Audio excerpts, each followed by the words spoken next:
Olá, boa noite, bom dia, boa tarde, boa noite. Pois eu não sei que hora que você vai estar assistindo este vídeo. E nós já falamos de muitos milagres de Jesus, é claro que nós não falamos todos, né?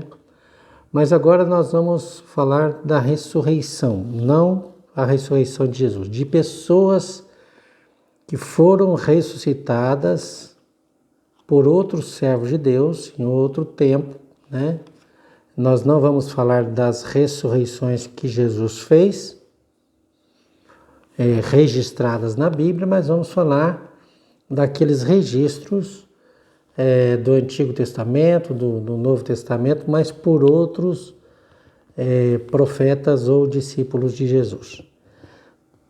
Tudo bem? Então vamos começar aqui com o filho da viúva de Sarepta. Se você quiser o texto, eu anotei aqui, 1 Reis, do 17, capítulo 17, do versículo 8 ao 24. Mas nós vamos ler do 17 ao 24, para não ficar muito longo, né? Então, a viúva de Sarepta, até citada por Jesus, né? Conhecida como uma viúva de fé. Então vamos lá. 1 Reis, capítulo 17, versículo 17.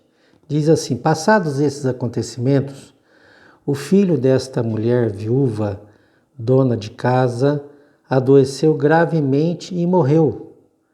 Então ela reclamou a Elias: que foi que eu fiz de mal, ó homem de Deus? Vieste para nos condenar-me pelo pecado e matar o meu filho? Ao que Elias lhe rogou: dá-me teu filho.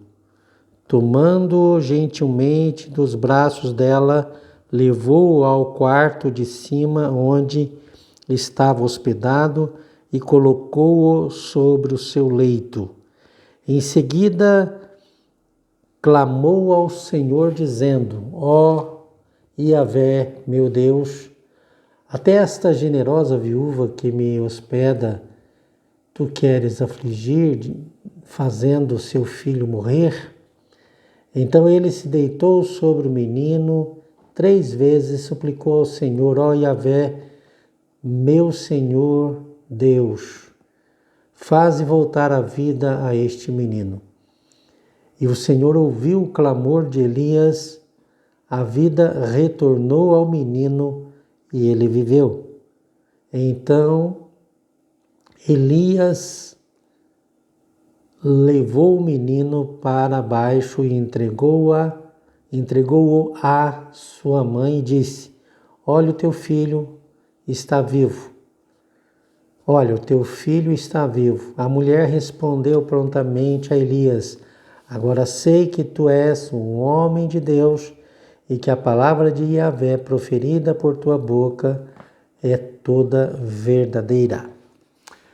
Essa mulher, ela já tinha tido uma experiência, né? Ela estava lá, naquela época havia uma grande seca em Israel, e Sarepta de Sidom era muito próximo a Israel, estava sendo atingido por aquela seca. Então houve muita miséria e ela estava com um pouco de farinha e azeite para fazer um bolo. E quando Elias chegou para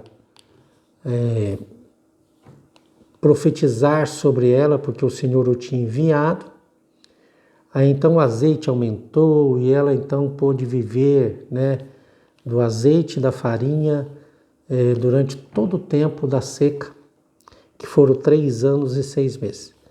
Bom, e passados esse tempo, né, ela, como era costume na época, se fazia um quarto superior. O quarto superior era para, às vezes, hospedar pessoas importantes ou gente que era considerada em alto preço. Bom, Elias se hospedava nesse lugar, no quarto de cima, e ela então foi reclamar porque o menino, seu filho, tinha morrido. E quando isso aconteceu, Elias então pega o menino, e a Bíblia diz que Elias deita sobre o menino, né? 3 vezes, né? Ele deitou sobre o menino morto e suplicou ao Senhor. E a Bíblia diz que o Senhor ouviu o clamor de Elias, a vida retornou ao menino e ele viveu. O Senhor é o Deus da ressurreição. Deus vai ressuscitar todas as pessoas que morrerem? Não. Quando você lê nas Sagradas Escrituras, poucos registros, né, de pessoas que ressuscitaram depois da morte, e eu creio que havia, principalmente, né, na época dos discípulos, muito mais ressurreição do que foi registrado. Mas algumas só foi registrado exatamente para que as pessoas não comecem a imaginar que Deus faz acepção de pessoas. Não se trata disso. Há alguma coisa, algum milagre, ele deverá glorificar o nome do Senhor. Existe um propósito para todas as coisas que Deus faz. E também depende da fé da pessoa que orou ou da pessoa, no caso do morto, ele não vai ter fé, mas às vezes a pessoa que está intercedendo, no caso da viúva, né, ela não cria que o seu filho ia ressuscitar, ela simplesmente indagou para Elias por que o menino tinha morrido. Bom, aqui nós vemos que a fé de Elias é que entrou em ação e trouxe vida a aquele menino por causa da intercessão da sua mãe. Então, 2 coisas aqui a frisar. A fé, ela pode trazer a vida de uma pessoa de volta, e a intercessão, né? Então, nós temos que usar essas ferramentas espirituais. É uma coisa que a pessoa que não crê, não entra nem nessa discussão, porque a pessoa que não crê, para ela isso é uma loucura, né? E Deus rejeitou as coisas lógicas deste mundo, né? E aprove a Deus salvar, né, as pessoas pela loucura da pregação. Então, quer dizer, o Senhor exige que para agradá-lo é preciso ter fé.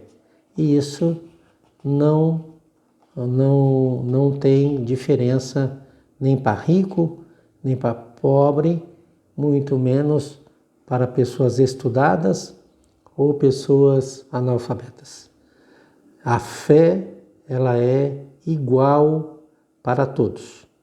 Porém, o conhecimento vai fazer com que a tua fé funcione melhor. A falta de conhecimento faz com que a sua fé, às vezes, fique apenas improdutiva ou na direção errada. Que Deus abençoe sua vida e nós vamos para o próximo vídeo e você vai então acompanhar esse tempo que nós vamos estar estudando os outros homens que ressuscitaram pessoas.